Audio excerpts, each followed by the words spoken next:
ಆಂಧ್ರಪ್ರದೇಶದಲ್ಲಿ ಧಾರಾಕಾರವಾಗಿ ಸುರಿಯುತ್ತಿರುವ ಮಳೆಗೆ ತಿರುಪತಿ ತತ್ತರಿಸಿ ಹೋಗಿದ್ದು ಜನಜೀವನ ಸಂಪೂರ್ಣವಾಗಿ ಅಸ್ತವ್ಯಸ್ತಗೊಂಡಿದೆ.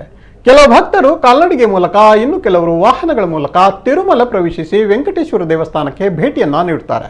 ಆದರೆ ನಿನ್ನೆ ಸುರಿದ ಭಾರಿ ಮಳೆಯಿಂದಾಗಿ ಯಾವುದೇ ಮಾರ್ಗದಲ್ಲಿ ತಿರುಮಲಕ್ಕೆ ಹೋಗುವುದು ಅಪಾಯಕಾರಿಯಾಗಿ ಪರಿಣಮಿಸಿದೆ. ದೇವಸ್ಥಾನಕ್ಕೆ ಭೇಟಿ ನೀಡಿದವರು, ಪ್ರವಾಸಿಗರು, ಸ್ಥಳೀಯರು ಮಳೆಯ ರಭಸದಿಂದ ಎದುರಾಗಿರುವ ಪ್ರವಾಹದ ಸ್ಥಿತಿಗೆ ತತ್ತರಿಸಿದ್ದಾರೆ.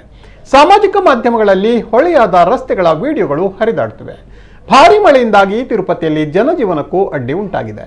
ಮಳೆಯಿಂದಾಗಿ ಯಾತ್ರಿಕರು ತೊಂದರೆಯನ್ನ ಅನುಭವಿಸುತ್ತಿದ್ದಾರೆ. ರಸ್ತೆ ದಾಟುವುದು, ಅಗತ್ಯ ವಸ್ತುಗಳನ್ನು ತರುವುದು ಅಸಾಧ್ಯವಾದ ಸ್ಥಿತಿ ಎದುರಾಗಿದೆ.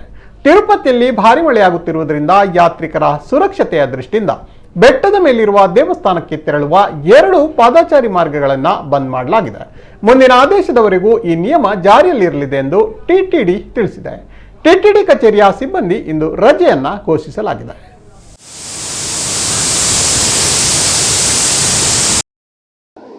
తిరుపతికి వచ్చే వాళ్ళు ఎవరు రావద్దన్న. ఇక్కడ 2 కార్లు ఇరుక్కున్నాయి, ఒక కారు రగులుకుంది. తిరుపతికి వచ్చే వాళ్ళు ఎవరు రావద్దు.